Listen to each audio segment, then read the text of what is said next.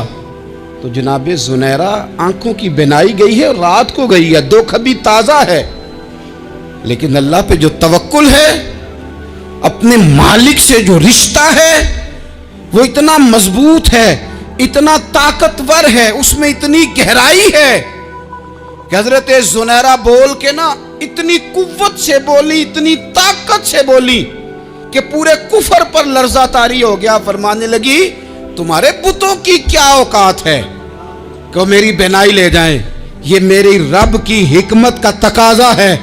جب تک اس نے چاہا زنیرہ دیکھتی رہی, اور جب اس نے چاہا زنیرہ کی آنکھوں کی بینائی چلی گئی, اور اگر وہ چاہے گا نا تو بینائی واپس بھی کر دے گا.